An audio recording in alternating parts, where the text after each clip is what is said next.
We're at the last 7 stitches of the row. We're going to knit 3 contrasting color, and then here's that knit front and back again. Knit, bring the right needle around into the back, knit again, and then that comes off, and that is 1 stitch increase. We finish off this row with blue,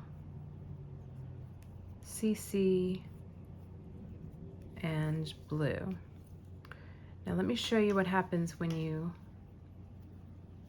start the next row.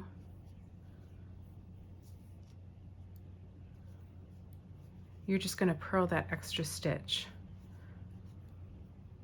All right, so we're going to do CC,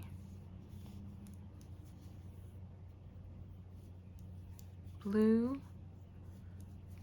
blue, and now you're going to have 5 CCs here.